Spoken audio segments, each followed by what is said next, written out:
का जीवन, मनुष्य का उम्र 100 बरस जब होगा तो उनका हाइट ऊंचाई जो है 6 फीट। ये प्रथम चरण है। कलयुग का जब दूसरा चरण लगेगा तो मनुष्य का उम्र 50 बरस हो जाएगा और ऊंचाई 3 फीट। तीसरा चरण जब लगेगी तो मनुष्य का उम्र 25 बरस हो जाएगा और ऊंचाई 1.5 फीट हो जाएगा। और उसके बाद चौथा चरण जब लगेगा तो आदमी का उम्र 12.5 साल हो जाएगा और 1 पौन फीट का मनुष्य हो जाएगा। ये कब की बात है? अंतिम चरण। तब रामायण में लिखा उत्तरकांड में कि जब ये छोटे छोटे हो जाएंगे बच्चे है, ये मनुष्य छोटा छोटा हो जाएगा, 12.5 साल का उम्र होगी तो खान पान कुछ नहीं मिलेगा, तो मानुष को मानुष घर रखी है। ये उत्तरकांड। क्योंकि कलयुग का उम्र कितना है? कितना है उम्र कलिकाल का?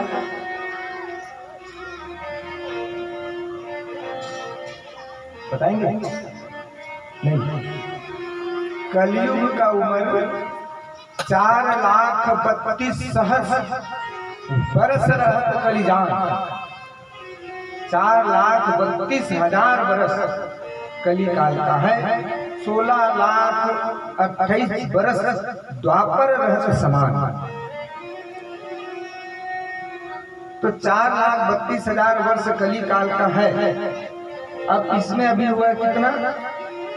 5,000। अब 5,000 में देख लीजिए। अब इसको 4 भाग में बांटिए। एक भाग जब आएगा तो प्रथम चरण लगेगा जिसमें उम्र हो जाएगा 100, 6 फीट। दूसरा चरण में दूसरा हिस्सा बना लीजिए। इस प्रकार प्राणी का उम्र है, उसी को कहे कि कलिकाल के अंत में चरोटा के नीचे बचा जाता है। ये कलयुग एक दूसरे का पहचान नहीं होगा। मनुष्य का मनुष्य पकड़ करके खाएगा, उसी को भोजन समझेंगे। ये अति। उस बीच में हमारा कई जन्म हो चुका रहेगा। इसलिए कहे कि कलिकाल में जब तक ज्ञान तो नहीं है तो फिर हमारा मुक्ति कैसे होगा? हम किसी को एक दूसरे से जानेंगे कैसे? तो कलयुग केवल नाम है, केवल नाम।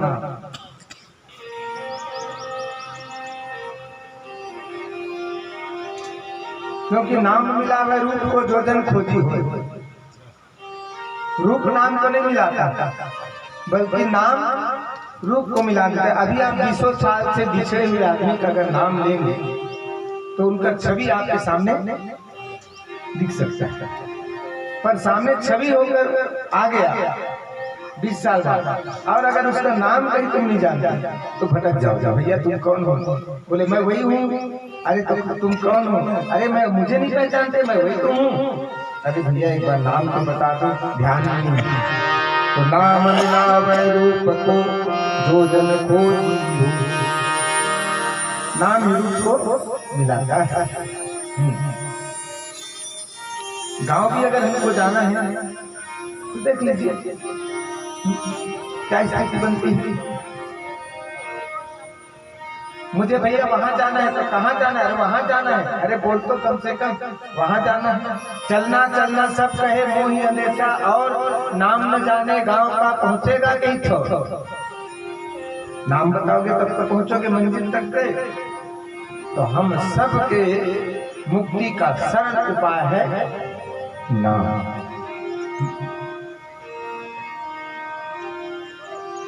नाम, क्योंकि मनुष्य जीवन में नाम का ही प्रभाव है। मानो जन्म मोल रे मिट्टी में रोल रे, अब जो मिला है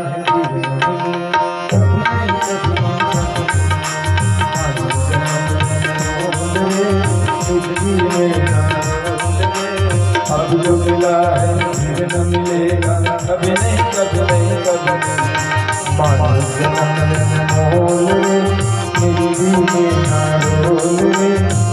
जो मिला है फिर न मिलेगा कभी नहीं कभी नहीं कभी नहीं बोले मिट्टी में न रोल रे अब जो मिला है फिर न मिलेगा कभी नहीं कभी नहीं कभी नहीं इसलिए तो कहता हूँ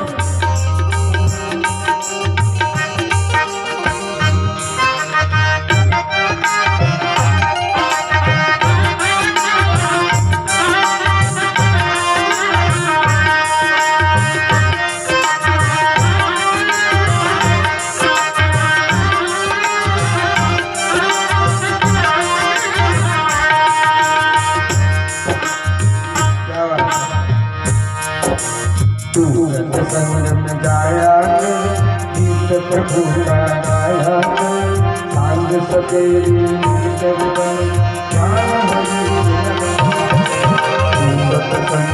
गाया गीत प्रभु की गाया सांग सकेरी बैठ के बंदे हरि बात लगाया तू बुलबुला पानी का मत कर जो जवानी का सोच समझ कर चलने बनने पता नहीं बुलबुला है पानी का मत कर पानी जवानी का नीक कमाई कर मेरे भाई बता सबसे मीठा बोले मिट्टी में ना बोले सबसे मीठा बोले मिट्टी में ना रोल रे अब जो मिला है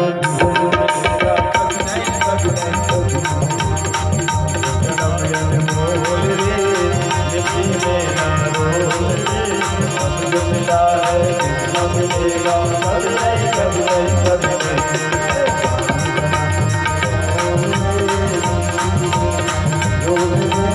अब जो मिला है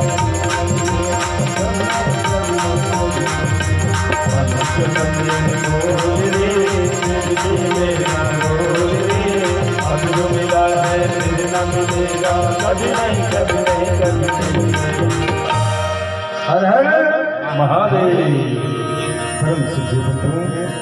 इसलिए मनुष्य जन्म में आकर 4,84,000 तो 4 लाख नहीं 4 लक्ष्य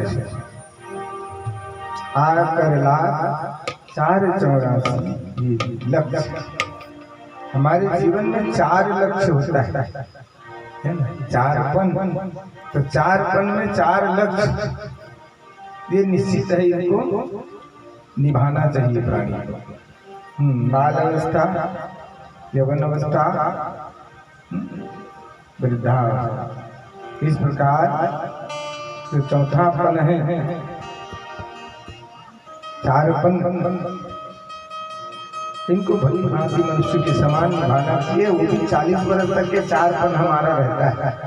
मैं कल भी बताया 10 वर्ष तक बालपन 20वां में यौवन 30 में सयानी चौथा में बुढ़ापा 40 में 40 वर्ष तक अगर हम उन चारों अवस्था को नहीं निभाए तो 40 के बाद जैसे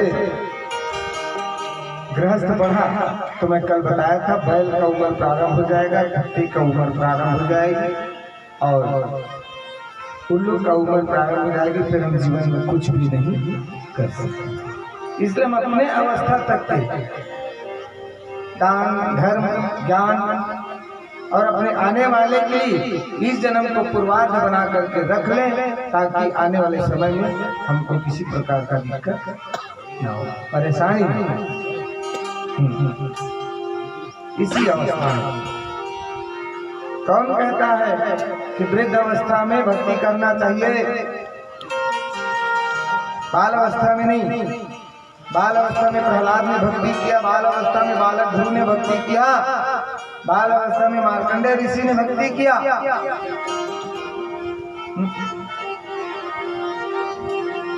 भक्ति के लिए कोई प्रकार की जाति पाति की बात नहीं होती। जाति पाति पूछे नहीं कोई हरि को भजे सो हरि का जाति पाति संप्रदाय की बात नहीं भक्ति के लिए। अगर भक्ति के लिए जाति पाति संप्रदाय है और जो जाति पाति के का भेद किया उसका दशा क्या हुआ। रामचरितमानस में देखो जाति भेद वाले का दशा क्या हुआ। कई दिन तक के मूर्छा पड़ा रहा,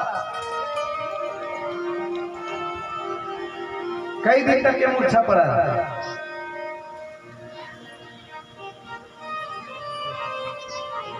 कौन? भिली ने जब जूठा बेल खिलाया तो भगवान खाते थे बड़े प्रेम के साथ। लखनलाल को जाति भेद हो गया।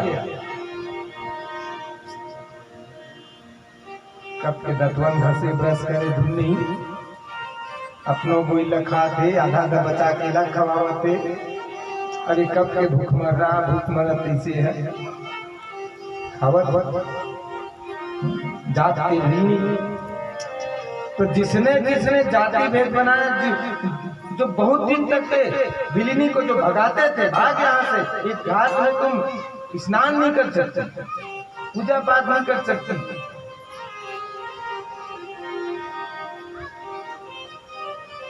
उसी को भगवान की प्राप्ति, क्योंकि उनको जाति बनाई की जरूरत नहीं था, उसको केवल भक्ति का था।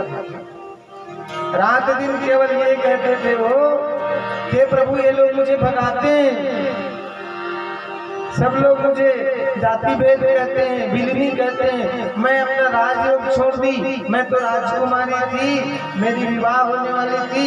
जैसे ही पता चला कि मेरे विवाह में 108 बकरे का बलि दे करके बरातियों को बफे सिस्टम खिलाएंगे, तो कहीं मैं मेरा घर बसेगा और 108 बकरे का घर उजड़ेगा। इसलिए मैं आपके चरण में आ गई। अब आपके चरण में आई तो देख लीजिए, बोले साधु सन्यासी लोग तंग करने लगे, कहीं नहाने नहीं देते, कहीं तपस्या नहीं करने देते। हे प्रभु रघुकुल नंदन कब आओगे, रघुकुल नंदन कब आओगे, भिलिनी की डगरिया राम राम रखते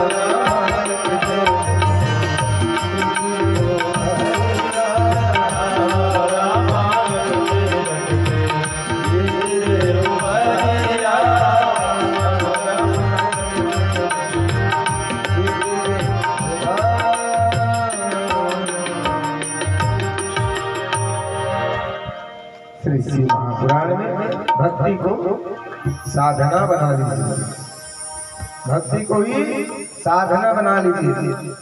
आप जैसे भक्ति कोई नहीं कर रहा।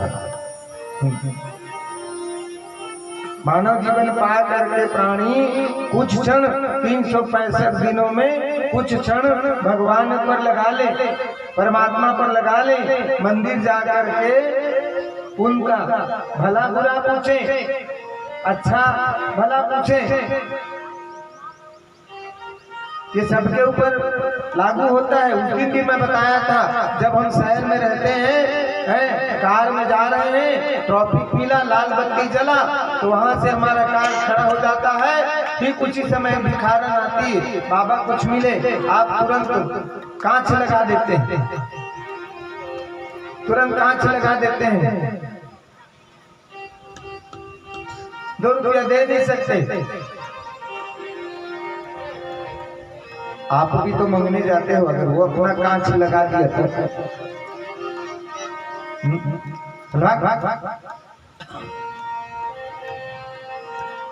घर के रिश्तेदार, सांसारिक रिश्तेदार को फोन लगा के कहता है क्यों सब बढ़िया है, हाँ भाता बढ़िया है, तुम बढ़िया हो, ये पूछते हो। और जिसने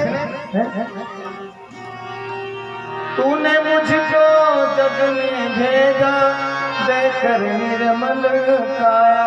अरे जिसने भेजा है उनको तो कम से कम पूछ लो, वो भी तो तुम्हारे पीछे पीछे आया है। किस रूप में? ये देख कि मेरे इस जीव को, इस भक्त को दुख न हो, तो मैं अगर इसके साथ ही साथ जाऊंगा। सच बता रहा हूं, अगर मेरे प्रभु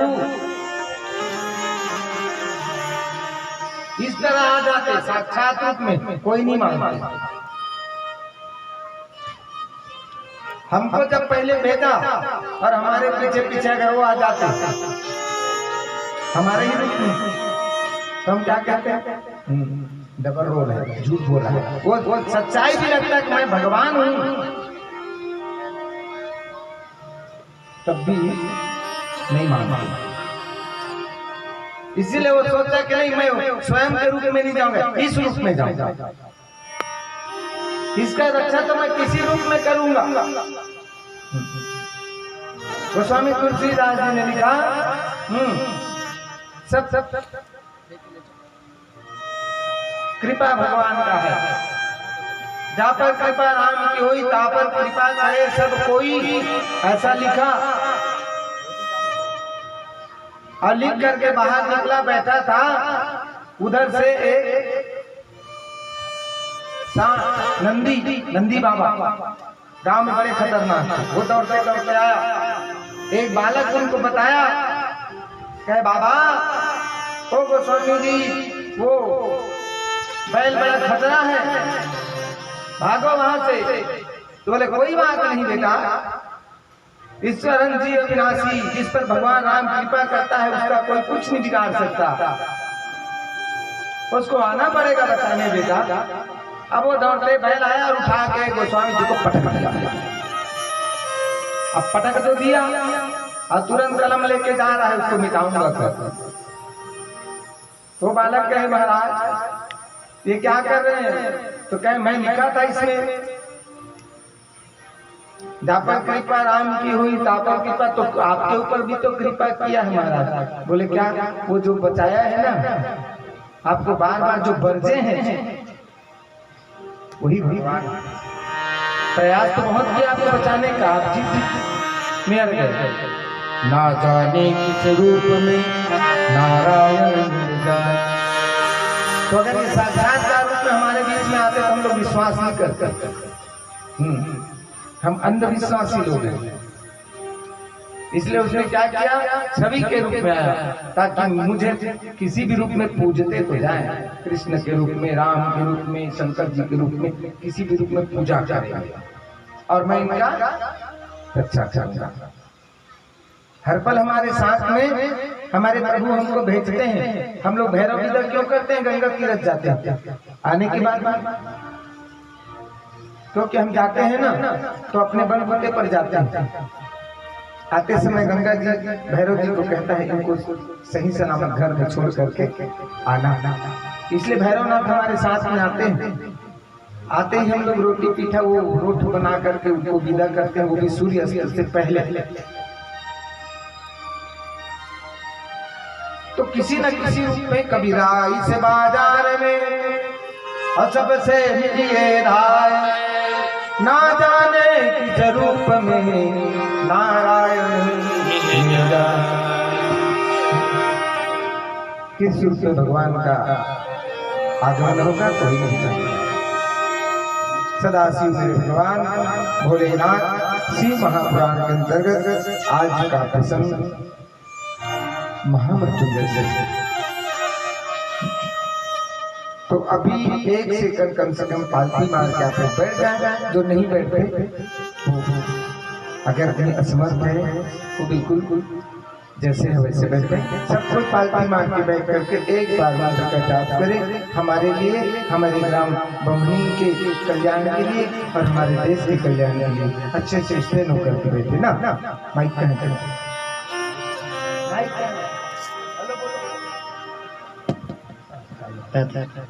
एकदम प्रेम के साथ में 3 बार के अमर तत्व को प्राप्त करना है।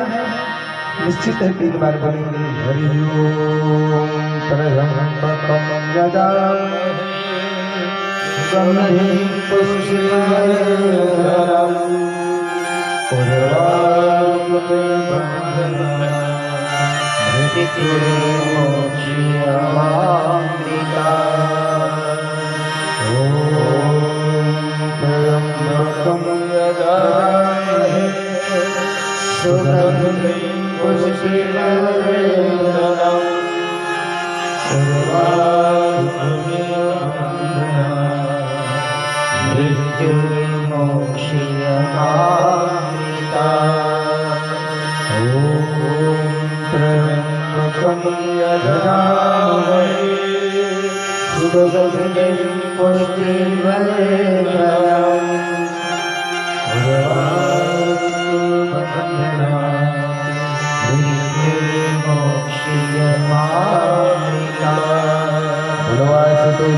आज मेरे बंधु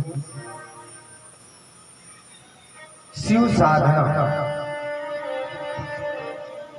जीव से जीवित जगत माया खेलत खेल ब्रह्म रूप पहचान लो कटे जगत की जेल।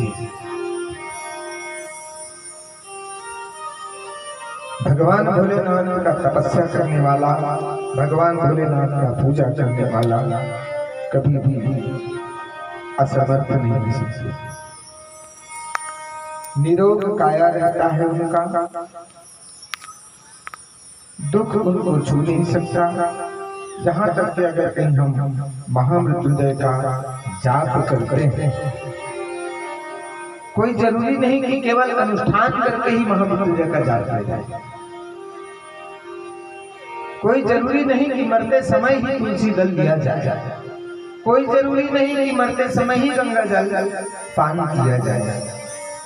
अरे कोई जरूरी नहीं कि मरते समय ही गीता श्रवण किया जाए। हर रोज आप गंगा जल का पान करिए 2 घूंट।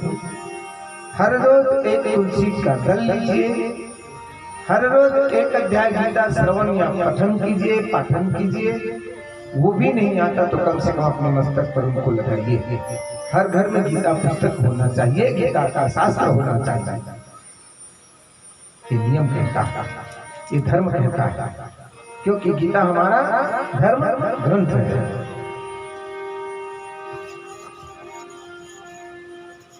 गौ माता का रोज प्रणाम करना चाहिए। जो व्यक्ति गौ माता को इधर पूरे देवी देवता को सिंहासन में रख करके पूजा करते हैं, एक कटोरी में भोग लगाते हैं, अब वही देवता कहाँ बसा है? गौ माता के रोम रोम। जितने बच्चे का जूठा, जेठ जेठानी जितने का सब जूठा एक बाल्टी में रख के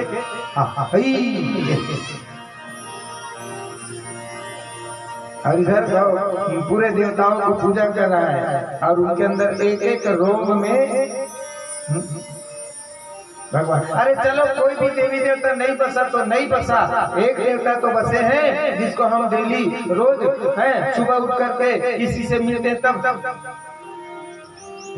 वो तो बसा है। नहीं बसा तो बता विप्रदेव सुर संत और लीन मनुज अवतार निज इच्छा निर्मीत तनु माया गुण गोपाल। ब्राह्मणों का दर्शन जो करता है, सुबह से उठ करके ब्राह्मणों का दर्शन करता है, उनके हृदय में निवास करता।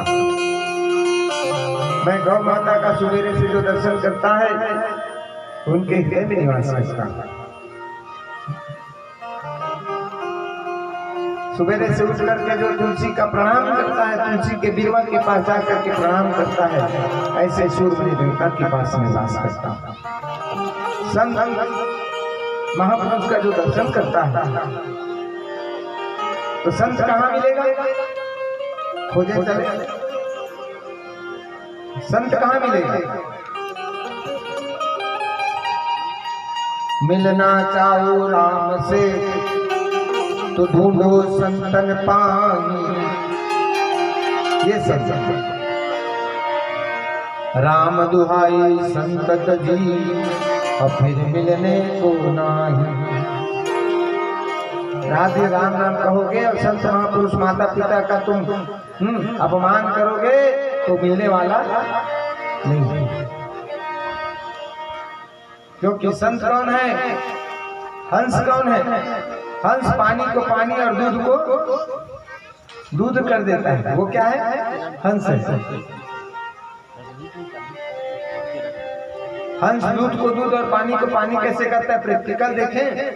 एक लोटा दूध एक लोटा पानी दोनों को मिला कर दोगे तो बहुत कम समय तक के अपने चोंच को डुबा करके रखता है मुंह को, और जैसे डुबा के रखता है तो दूध फट जाता है। अब फटे हुए दूध को जानते हो, पानी अलग और सीधा। ये हंस का कमाल है, ध्यान दीजिए। हंस दूध को दूध और पानी को पानी कैसे कर देता है? ठीक यही बात है उसके अंदर क्रिया।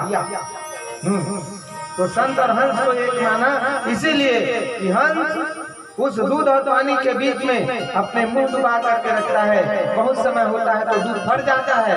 फटे हुए दूध को आप लोग जानते हो, पानी का आकार अलग हो जाता है और दूध का आकार अलग। तो उस मात्रा को खा करके पानी का परित्याग कर देता है। ठीक इसी प्रकार संत जो होता है, संत गए नवनीत समान कहाँ कहीं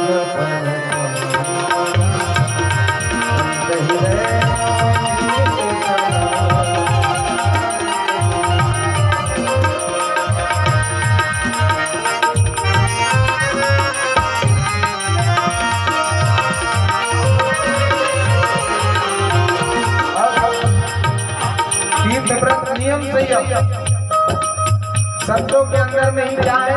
तीर्थ और तीरथ है नहीं। और तीरथ है तो एक ठन तीरथ है गुरु जी। तीरथ कौन है? घर में बैठे हैं तो इलाहाबाद के सुरता तीरथ है। पैसा नहीं है कोठी धान तीरथ है। पैसा हो गए रेलगाड़ी तीरथ है। इलाहाबाद में पहुंचे तो पंडा मन तीरथ। अपन अपन ले मत धपझी धपझी कर है। इसलिए असली तीरथ मंगल में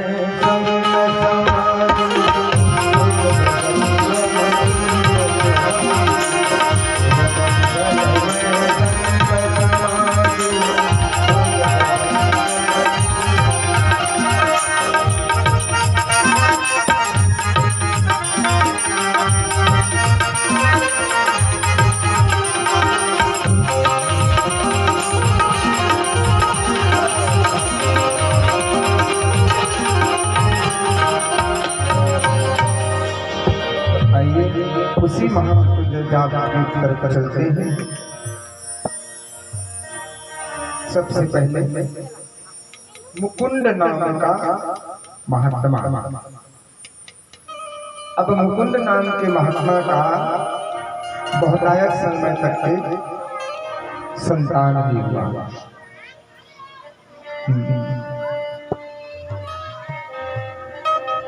बहुतायत समय तक के संतान भी हुआ। और मुकुंद जो है श्री सूत जी बता रहे हैं, ध्यान दीजिए। महामृत्युंजय का फल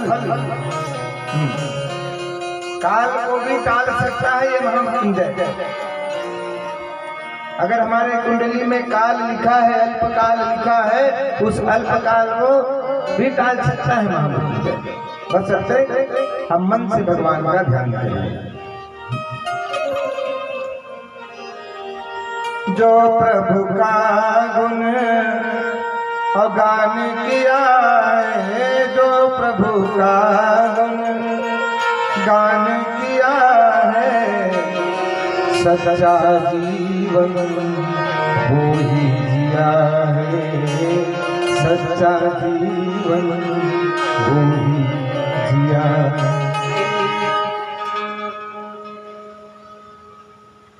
कर्म के बल से तुझे मुक्ति है पाना।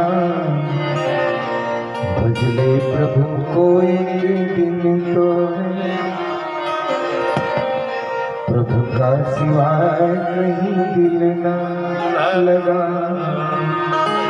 नहीं तो पड़ेगा तुझे आंसू बहाना, प्रभु के सिवाय कहीं दिल न लगा। सुमिरन, ध्यान, अर्चन, मनन, जहाँ इतना कुछ होता है सत्संग। इससे बड़ा तीर्थ और कहीं नहीं है। सबके लिए पैसा लगेगा, रुपया लगेगा, लेकिन ये तीर्थ के लिए और सबका फल बाद में मिलता है। और सत्संग का फल, सत्संग फल देखे तत्काला और का हो कहू मरा। सत्संग का फल तत्काल। मार्कंडेय ऋषि के पिता मुकुंद ऋषि का कोई भी संतान नहीं, बहुत आया है करके ध्यान में बनते। इसके ध्यान में भगवान भोलेनाथ, भगवान भोलेनाथ बहुत जल्दी मान जाते हैं। सूत जी कहते हैं 88,000 ऋषियों को कहे भोलेनाथ जैसे दादा कोई नहीं। शंकर के जैसे दादा जमाने में नहीं है, जो शान उनका है तो घराने में नहीं। सानिया भी है वो किसी को डरने वाला नहीं है। ना क्या ले जाओगे, क्या चोरी कर लोगे, क्योंकि मैं तो हूं ही ऐसे। जोगी जटिल काम और नगन मंगल भेज। क्या खेत चोरी करोगे, खार अर्सी मसूर को तो क्या चोरी करोगे मेरे घर। उठा के ले जाना, ले जा, कई रास पड़ा है, एक आध को ले जा। तो शंकर के जैसे दाता जमाने में नहीं है, जो शान उनका है तो घराने में नहीं। जो दान उसने दिया दिलाने में नहीं है।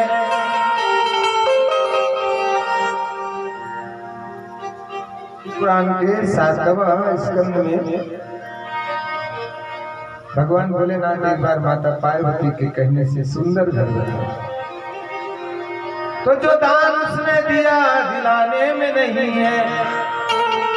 पार्वती कहते जब ले मैं तो घर आया नहीं, कोई सुख नहीं पाया, बस बाजू में बैठे रहा।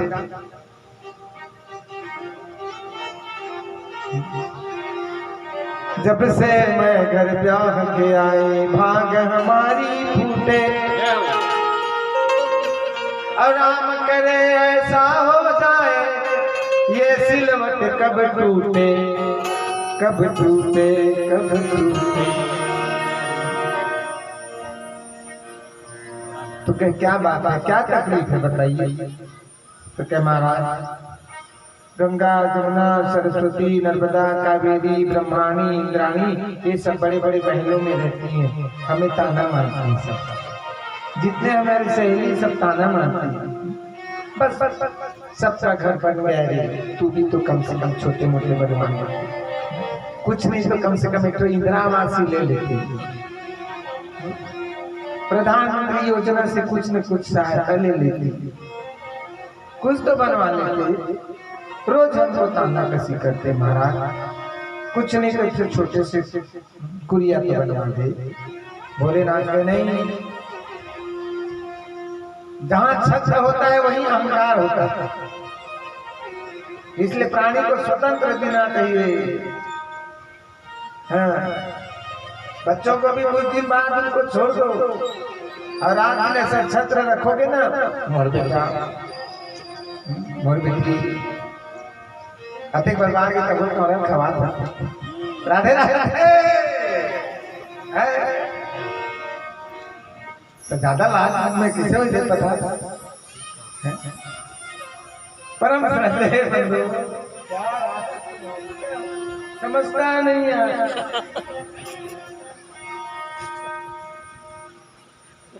ज्यादा छाया मिला तो गड़बड़ है ना। कह पार्वती हम लोग बढ़िया है, स्वतंत्र है, घर द्वार नहीं है, हमको ताला लगाने की जरूरत नहीं है, कहीं भी जाना है तुरंत। संपत्ति रोजी रोजगार नहीं है तो ध्यान भी नहीं है, केवल एक एक चीज में ध्यान है, क्या? जय जय श्री राम, बस राम नाम जप करो, यही तुम करो। नहीं महाराज एक बार कम से कम मेरे लिए बनवा दो। तो बोले अब हलवा जलवा क्या बनवाऊं, हलवा जलवा क्या बनाऊं तो तस्मै नमो भगवते पुरुषाय शुभे विश्राम अगर करना है तो नारायण ऋषि नरोत्तम संगीत।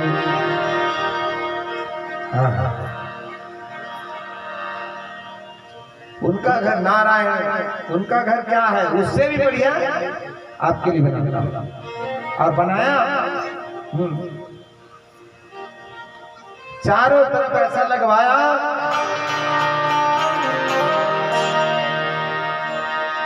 चारों मुड़ा 100 योजन सागर, रखवार बिहार के बड़े बड़े, हर थर सबका पै ऋषि मुनि देवता कर जोड़े खड़े खड़े।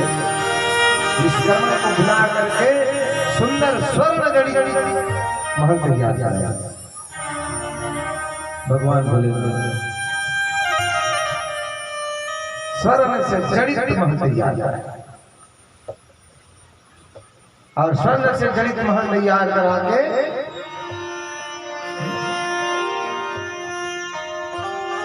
पार्वती देखे कि महाराज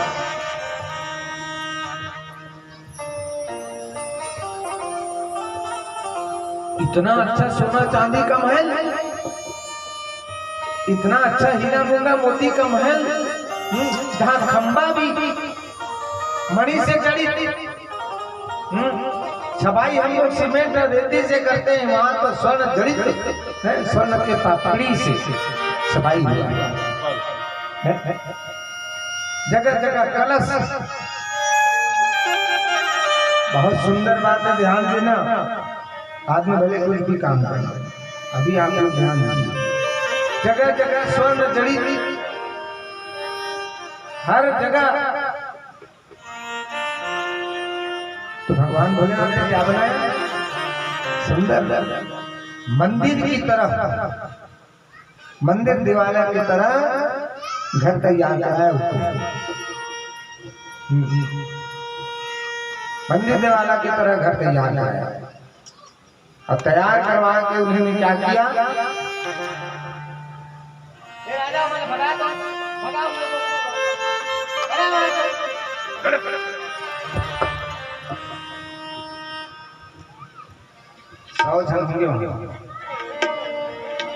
नहीं बच्चे तो अगर लड़का हो मंडप में आ बैठा बेटा, आखिरी मन भविष्य पता नहीं मोदी जी पास पूरे नंबर लग जाए। हर हर महादेव, घर घर श्री शिवाय। चलिए ओम नमः शिवाय,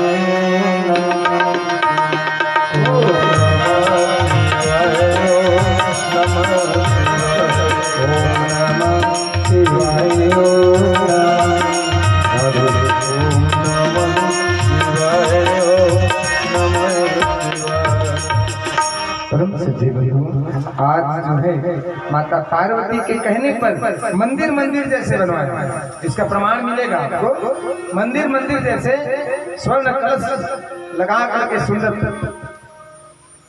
महल तैयार करवाया। अब एक तो गलती कर दिया, भगवान भोलेनाथ कहे जब इतना सुंदर हम लोग मकान बनाए हैं अपने रहने के लिए, तो इसको पूजा करवाया। तो पूजा करने पुलस्त ऋषि को बुलाया। तो पुलस्त ऋषि आए। पुलस्त ऋषि के साथ में कौन आया, छोटा सा बच्चा। पुलस्त ऋषि के साथ में बाबा हम जाबो, बाबा हम जाबो। अब दादा तो होता ही है नाती के पूरे नखरे करने की, नखरा पूरा होता ही है नाती। शांत देखो दादाजी हम भी जाएंगे, दादाजी हम भी जाएंगे, ये कह करके पुलस्त्य ऋषि के साथ में कौन चला गया? रावण भी चला गया।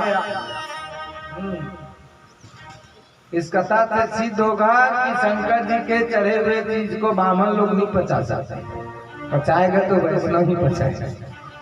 हाँ, प्रमाण है।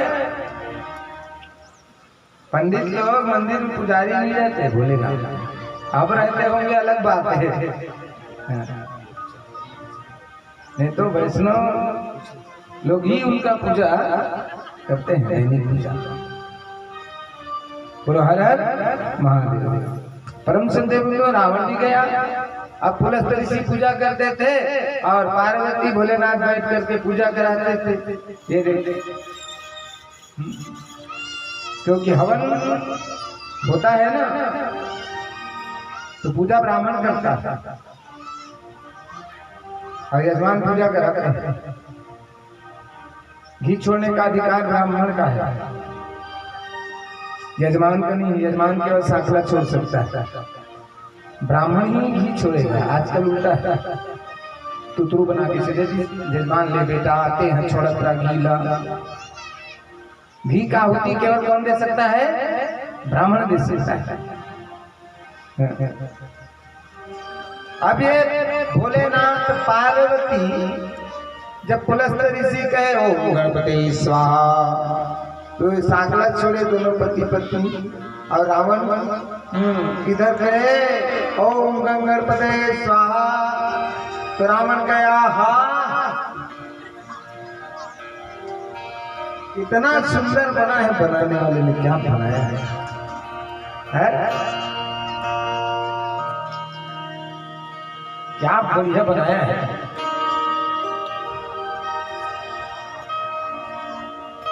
कितना बढ़िया।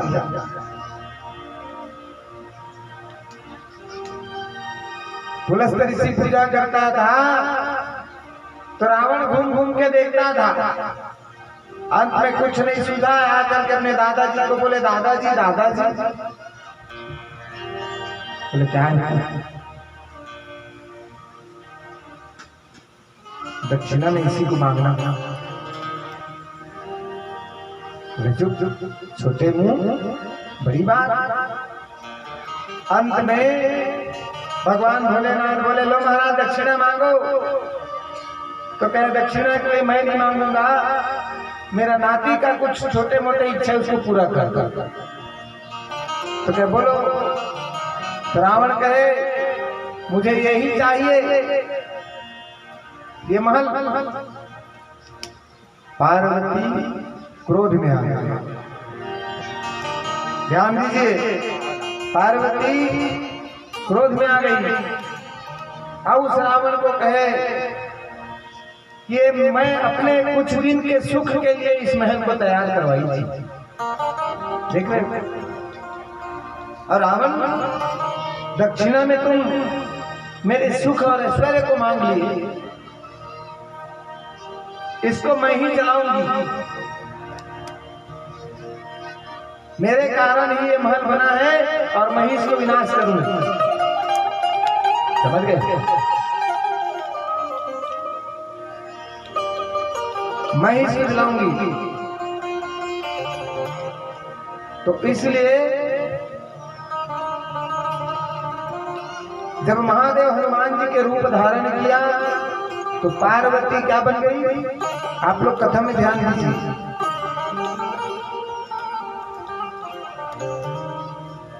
महादेव जब हनुमान बने तो पार्वती क्या बन गई? कपि की ममता पुछ पर सब ही कहाँ समझा, पावन देवी।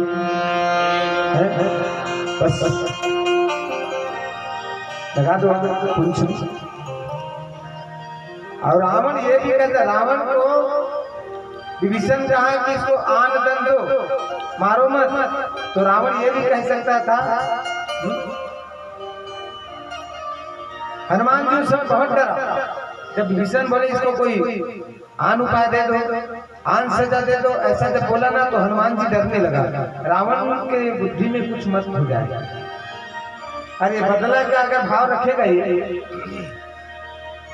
हनुमान जी सोच रहा है, डर रहा है कि रावण को कह दिया, विभीषण कह दिया रावण को कुछ दूसरा उपाय दे दो इसको, आपका बेटे को मारा है, तो कहीं रावण के दिमाग में बहन का याद मत आ जाए। अब बहन का अगर याद आ गया तो नाक देहू कटवाए, अरे मेरे बहन के नाक को काटा इनके स्वामी, इसका भी नाक काट दो, तो मैं स्वामी के पास क्या नाक लेके जाऊंगा। तो हनुमान जी ने एक उपाय किया, बार बार अपने पुंछ को लेकर के मुंह में लगाता, ऐसा बार बार अपने पुंछ को चूमते थे। उसी समय रावण समझ गया और नाक कान को छोड़ करके कहने लगा, कपि के ममता पुंछ पर सबई कहा समुधाय, तेल बोल पट बांध पुनी पावक वे कहे नाक कान गया। हनुमान जी बोले भाई सहाय सारद में जाना। उस तो माता जी ने कृपा किया, बोले अगर हो सकता है रावण को कहीं अपनी बहन शूर्पणखा की याद आता तो हो सकता है कह देता नाक देहू कटवाए, और नाक कट जाता तो मैं स्वामी जी के पास कैसे जाता है, बढ़िया। तो इसलिए कहा कि शंकर जी ने उठा करके वो महल को दे दिया, और पार्वती ने कहा इसी में तुम्हारा काल है। तो रावण चला था, काल को उल्टा कर दिया, बोला लंका लंका। इस प्रमाणित को रखने के लिए गोस्वामी जी ने लिखा कि भगवान भोलेनाथ ने अपने लिए महल नहीं बनवाया। भगवान भोलेनाथ कहाँ बसते हैं, कहाँ रहते हैं? महल में रहते हैं क्या, मकान में रहते हैं क्या? मंदिर मंदिर प्रतीक शोभा,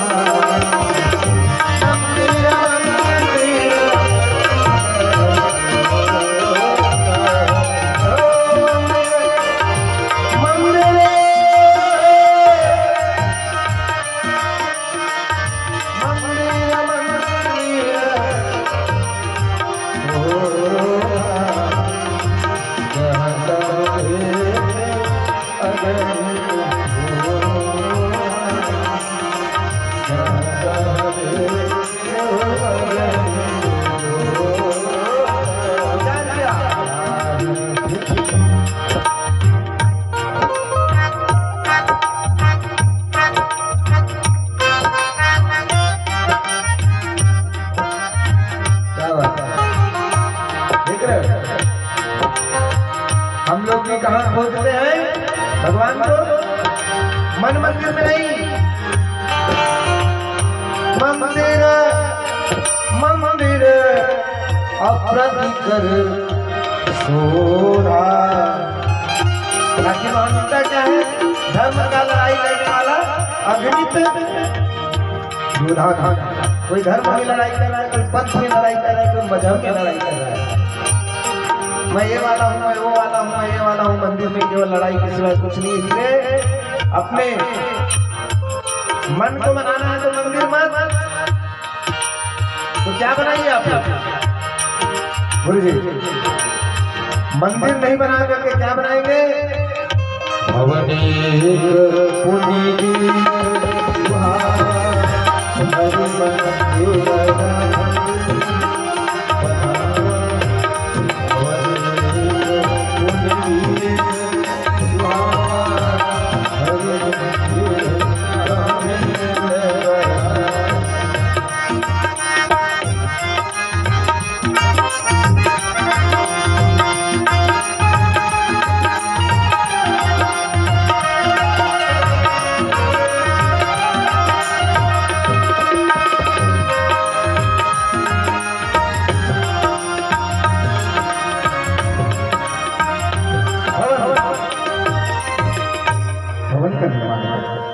और कैसे भवन का? अपने भवन में बंटी बबली ऐसा मत लिखो। अपने भवन में यह लिखना है तो माता पिता का नाम लिखो। केवल शिव पुराण या कथा पुराण सुनने से नहीं, इस शिव पुराण में संस्कार और उपाय भी है। इस उपाय को समझो आप। ले न सुने बटोगे, सुन ले वो ऐसे नहीं, उपाय भी सुनो। अपने भवन को अगर निर्माण करना है तो बंटी बबली पप्पू को छोड़ो। माता पिता कृपा, गुरु कृपा, इष्ट कृपा। आज वृंदावन अगर कोई गए हो तो बताओ, वृंदावन में एक गुपचुप के दुकान से लेकर के होटल तक किसी भी दुकान में पाओगे केवल बांके बिहारी, गोपाल, नंदी चोर, बंदी चोर, मतलब भगवान कृष्ण के लाखों नाम का वहां पर अपने अपने दुकान में लिखे। कोई अपने पुत्र का नाम या कोई अपने परिवार का नाम नहीं। पूरे वृंदावन एक भी दुकान में दूसरे का नाम नहीं पाओगे, केवल बांके बिहारी। और वहां पर एक नियम और बता दूं, हम लोग तो आरती में जकड़ बकड़ देखते हैं, आरती करते रहते हैं, इधर उधर देखते रहते हैं। लेकिन जब वृंदावन में आप रिक्शा में बैठ के जा रहे हो, आरती प्रारंभ हो गया तो रिक्शा वाला रोक देता है, जहां पर है वही रोक देता है, ब्रेक मार देता है। अगर आपको जल्दी है, आप कहोगे मुझे जल्दी जाना है, बोलेगा उतर के पैदल चले जाओ, मुझे नहीं कमाना पैसा, क्योंकि जो कमाता हूँ ये धारी। बोलो बांके बिहारी लाल की। तो ये वहां के एक गरीब से गरीब यही सोचता है कि हम कृष्ण कृपा, माधव कृपा, क्योंकि लोग अत्यंत गरीब होते हैं। गरीब क्यों होते हैं? गरीब वही होता है जो परमात्मा के करीब होता है। बोलो बांके बिहारी लाल की। जो परमात्मा के करीब है वही गरीब है, पैसे का गरीब नहीं। जो सुख चाहो और राम भजन में, सो सुख नाही अमीरी में, मन लागा मेरा यार फकीर। जो गरीब होता है, जो कह दिया कि मैं गरीब हूँ, सचमुच में जान लो कि वो परमात्मा के करीब। आरती का आखिरी अंतर देखिए, आखिरी अंतर देखिए उनका जगदीश का। दीन बंधु दुख हरता, तुम ठाकुर मेरे। वहां के लोग ऐसे होते हैं। तो जब महल बनाया महादेव ने तो कैसा बनाया? भवन एक पुनि दीख सुहावा, और हरि मंदिर दीन बनावा। तो चुन्ना मकान है, छोटे लेकर ज्यादा मिलती बंटवारा। रावण अगर सोने सोने के महल मिली तो छोटे बेटौला का मिली। भवन एक पुनि दीख सुहावा। भवन किसका है? छोटे लेकर ज्यादा और दाई दादा भी पोसो। छोटे लेकर दाई दादा पोसा है, बड़े बच्चे था ही नहीं खाते। सब तो जमाना बंटवारा होते, बड़े बेटे बच्चे था ही नहीं खाता। समझ करना, आप नंबर निकले हुए माफ करना। दाई दादा छोटे बेटा आजाद हो गया, दोनों सच है तो दोनों बंटवारा कर लेते। दादा टाइम में रखते, पक्षी को भी अलग नहीं किया जाता। तो भवन भी बनाना है, भवन निर्माण करना है अपने लिए नया, तो परमात्मा के नाम को देखो, भगवान के नाम को देखो, क्योंकि कोई भी दिशा गलत नहीं है। बस क्रिया ये होना चाहिए कि भगवत नाम उसमें लिखा रहना चाहिए। सामने हनुमान जी महाराज पर्वत वाला गदा वाला जब भी महल बनाए, घर बनाए, तो हनुमान जी पर्वत वाला सामने मुख्य दरवाजे पर रखें, और घर से निकलते वाले दरवाजे में गणेश जी रखें, ताकि निकलो तो गणेश जी का दर्शन, आओ तो हनुमान जी का दर्शन। और जिस घर में हनुमान जी होता है, हनुमान, उस घर में अभिमान नहीं होता। हनुमान जी के रहते अभिमान होता, क्योंकि हनुमान, जिसने मान का हनन कर दिया हो वही हनुमान। और उनके छत्र छाया में रख के देखो, मजा आ जाएगा, आनंद आ जाएगा। वो नहीं होता। छत्तीसगढ़ी में एक हमारे कवि तो लिखे हैं, अस्कल युग के सुनो